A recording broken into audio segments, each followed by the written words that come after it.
সকলকে আমাৰ YouTube channel এছকে sir অফিচিয়েললৈ স্বাগতম জনাইছো। কোনোবাই যদি চেনেলত নতুন ভিজিট কৰিছা চেনেলটো সাবস্ক্ৰাইব কৰি ৰাখিবা।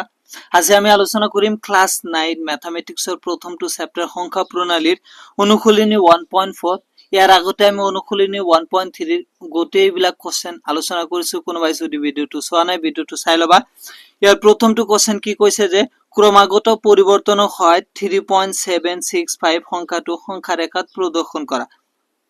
এটো আমি কেনেকৈ কৰিম যে ক্ৰমাগত পৰিৱৰ্তনৰ সহায়ত মানে তোমালোকে এইটো ক্ৰমাগত পৰিৱৰ্তন মানে জুম বুলি চোৱা। সংখ্যা ৰেখাত আমি জুম কৰি কৰি সংখ্যা ৰেখাৰ কোনটো পয়েন্টত 3.762 হ'ব হেতু আমি দেখাম। সো সংখ্যা ৰেখাত কি দেখাব লাগে 3.765। আমি ইয়াত এটা সংখ্যা ৰেখা আঁকি লম 1 পৰা 10 লৈকে। সো আমি এটা ইয়াত সংখ্যা ৰেখা আঁকি লিখিছো। সংখ্যা ৰেখাত এটো দেখাব লাগে। আমি যদি ইয়াত 1 দিও 2 3 4 5 6 7 8 9 আৰু 10। এতিয়া সো আমাক কোনটো সংখ্যা দেখাব লাগে যে 3.765 টো সংখ্যা ৰেখাত দেখাব লাগে। সোৱা 3.76 টো কিমান 3.76 মানে এটো 3 তকৈ ডাঙৰ কিন্তু 4 তকৈ সৰু। মানে এই সংখ্যাটো 3 আৰু 4 ৰ মাজত থাকিব। এতিয়া আমি এই 3 আৰু 4 টো জুম কৰিম। তোমালোক সোৱা সংখ্যা ৰেখাৰ প্ৰৱৰ্ধন মানে এতিয়া আমি এই 3 আৰু 4 টো জুম কৰি চাম। 3 আৰু 4 টো জুম কৰি ইয়াৰ মাজত বহাম। এতিয়া আমি আৰু এটা সংখ্যা ৰেখা আঁকি লৈছো। ইয়াতে আমি 3 আৰু 4 ৰ মাজত এই সংখ্যাটা আছে। আমি এই 3 আৰু 4 ক জুম কৰিছো। 3 আৰু 4 ক জুম কৰিলে ইয়াত আমি কি লিখিব পাৰিম তেনেহলে 3.1 3.2 এই 3 আৰু 4 ক আমি 10টা ভাগত ভাগ কৰিম। 3.1 3.2 এটো 3.3 3.4 3.5 3.6 3.7 3.8 3.9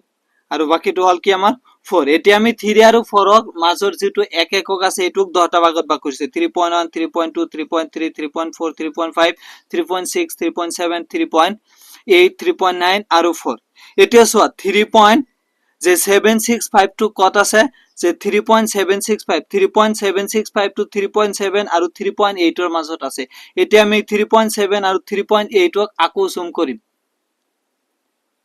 এতিয়া মই আৰু এটা সংখ্যা ৰেখা আঁকি লৈছো। এতিয়া আমি কিটো জুম কৰিম 3.7 আৰু 3.8 ৰ মাজত এই সংখ্যাটো আছে। ফাৰ্ষ্টটো আমি লিখিম যে 3.7 আৰু লাষ্টটো আমাৰ কিমান হ'ব 3.8। ইয়াৰ মাজতো আমি জুম কৰিলে কিমান হ'ব 3.71 এটো হ'ব 3.72 এটো হ'ব আমাৰ 3.73 এটো করলে আমার কিমান হ'ব 3.74 এটো আমার কিমান হ'ব 3.75 3.76 3.77 3.78 এটো হ'ব 3.79 আৰু আনটো হ'ব আমাৰ কিমান 3.8 বুজিলানে। এতিয়া সো 3.765 সংখ্যাটো কত আছে 3.71 3.74 3.75 3.76 3.76 সংখ্যাটো 3.76 আৰু 3.77 ৰ মাজত আছে। এতিয়া আমি 3.76 আৰু 3.77 ক আকৌ আমি জুম কৰিম। এতিয়া আমি কোনটো সংখ্যা জুম কৰিম সংখ্যাটো আছিল আমাৰ 3.765 3.76 আৰু 3.77 ৰ মাজত আছে। তো আমি ফাৰ্ষ্টটো লিখিম যে 3.76 নেক্সট টো হ'ব আমাৰ কিমান 3.761 এটো হ'ব আমাৰ 3.762 3.763 এটো হ'ব 3.76 3.764 এটো হ'ব আমাৰ 3.765 এটো হ'ব আমাৰ কিমান 3.766 এটো হ'ব আমাৰ কিমান 3.767 এটো হ'ব আমাৰ 3.768 এটো হ'ব আমাৰ 3.769 আৰু লাষ্টটো আমাৰ কিমান হ'ব 3.767 3.767 3.76 আৰ 3.76 আৰু 3.77 আমি যেতিয়া জুম কৰিম ইয়াৰ মাজত আমাৰ কিমান হ'ব 3.761762 3.763 3.764 3.765 এটা আমাৰ কোনটো সংখ্যা দেখাব লাগিছিল সংখ্যা ৰেখাত 3.765 এটো চোৱা ইয়াত 3.765 কোনটো আহিছে এটো 3.765 এইটো আমাৰ অল এনসাৰ সংখ্যা ৰেখাত আমাক কি দেখুৱা কৈছিল যে 3.765 পৰিবৰ্ধন হয় আমাক কি কৈছিল পৰিবৰ্ধন হয় জুমৰ হয় যে 3.765 সংখ্যাটোক আমাৰ সংখ্যা ৰেখাত দেখাব লাগিছিল আমি সংখ্যা ৰেখাত দেখুৱাই দিলো যে 3.765 টো ইয়াত থাকিব বুজিলানে এনেকৈ কৰিব লাগে একেবাৰে সিম্পল হয় এটা আমি 2 নাম্বাৰটো চাও 2 নাম্বাৰটো আমাক কি কৈছে যে 4.26 উপৰত 6 এৰ উপৰত ছোৱা বাৰ আছে 6 এৰ উপৰত এটা দাঁড়ি আছে এটু বাৰ বুলি কোৱা সংখ্যাটো চতুৰ্থ দশমিক স্থানলৈ সংখ্যা ৰেখাত প্ৰদৰ্শন কৰা কি কৈছে যে 4.26 উপৰত বাৰ আছে সংখ্যাটো চতুৰ্থ দশমিক স্থানলৈ সংখ্যা ৰেখাত প্ৰদৰ্শন কৰা চতুৰ্থ দশমিক স্থান মানে যে পয়েন্টৰ পিছত আমাৰ দশমিকৰ পিছত চাৰিটা সংখ্যা থাকিব লাগে ইয়াত বাৰ মানে আমি 6 টো বাৰে বাৰে আহিব পাৰে যে 4.26 এৰ উপৰত বাৰ আছে মানে 6 টো আমাৰ বাৰে বাৰে আহিয়ে থাকিব কিন্তু আমাক কৈছে দশমিকৰ পিছত যে চতুৰ্থ দশমিক স্থানলৈ লিখিব কাৰণ কৈছে এই কাৰণে 4.266 এতিয়া চোৱা দশমিকৰ পৰা চাৰিটা ঘৰ আছে এতিয়া আমাৰ 4.266 টো আমাৰ দশমিক যে সংখ্যা ৰেখা দেখাব লাগে পৰিবৰ্তন হয় একে ধৰণৰ হয় আগত যেটো কৰিছে আগত আমি এটুক ভাগ কৰি লম ইয়াত আমি এটা সংখ্যা ৰেখা আঁকি লিখছো ইয়াত 1 2 3 4 10 লৈকে লিখিম যে 1 2 3 4 5 6 7 8 9 আৰু 10 এটা চোৱা আমাৰ সংখ্যাটো কি আছিল যে 4.266 তাৰ মানে এই সংখ্যাটো 4 তকৈ ডাঙৰ কিন্তু 5 তকৈ সৰু গতিকে কোনটোৰ মাজত থাকিব এতিয়া 4 আৰু 5 ৰ মাজত থাকিব এতিয়া আমি 4 আৰু 5 টোক জুম কৰিম 4 আৰু 5 টোক জুম কৰি চাম এটো ছয় সংখ্যাটো আমাৰ 4 আৰু 5 ৰ মাজত আছে 4 আৰু 5 ৰ মাজত এতিয়া আমি 4 আৰু 5 ক জুম কৰিম ইয়াত 4 আৰু 5 লৈছো ইয়াত কিমান হ'ব আমাৰ 4.1 4.2 4.3 4.4 4.5 4.6 4.7 4.8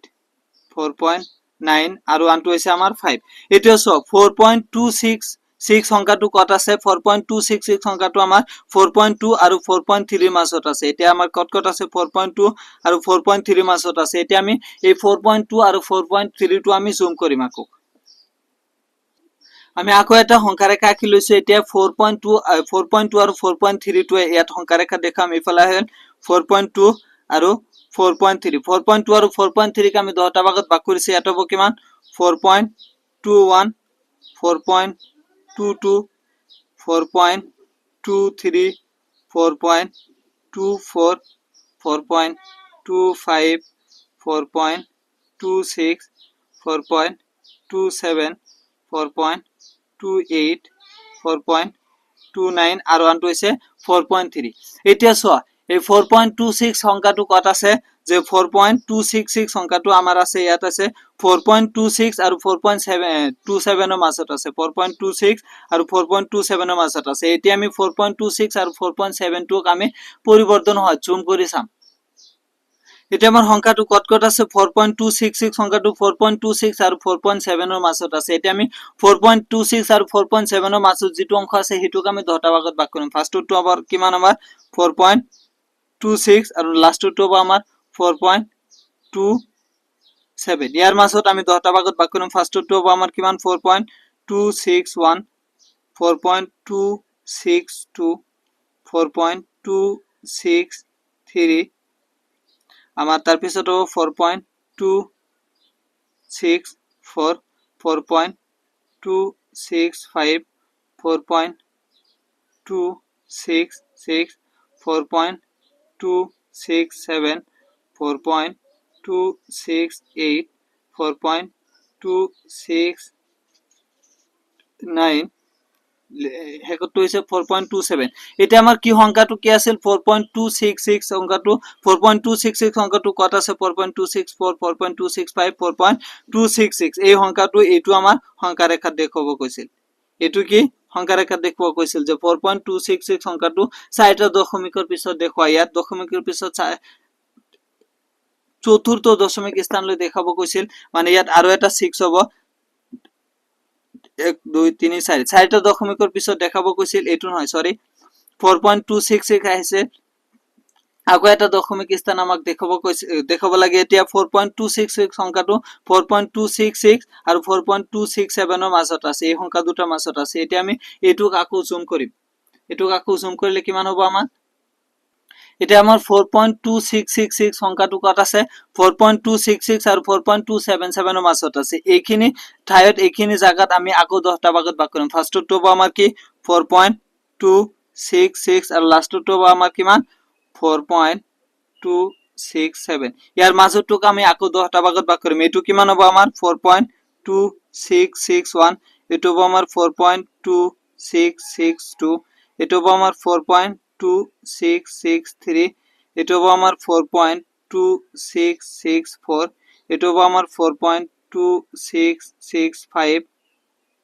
এটো হ'ব আমাৰ 4.2666 এটো হ'ব আমাৰ 4.2667 এটো হ'ব 4.2668 এটো 4.2669 আৰু হেকুটো 4.267 এতিয়া আমাৰ সংখ্যাটো কি আছিল যে 4.2666 তিনটা 6 আমাৰ সংখ্যা ৰেখাত দেখাব লাগে ইয়াত কত আছে যে 4.266 চাৰিটা দশমিকৰ পিছত 4 ঘৰ আছে এইটোৱে আমাৰ সংখ্যা ৰেখাত দেখাব গৈছিল এই সংখ্যাটো আমাৰ সংখ্যা ৰেখাত দেখাব গৈছিল বুজিলানে এনেকৈ কৰিবা একেবাৰে সিম্পল হয় অকল আমি জুম কৰিছো যেটো সংখ্যা থাকে এই সংখ্যাটোক আমি জুম কৰি চাম তো আজিৰ ভিডিওটি এখিনি আছিল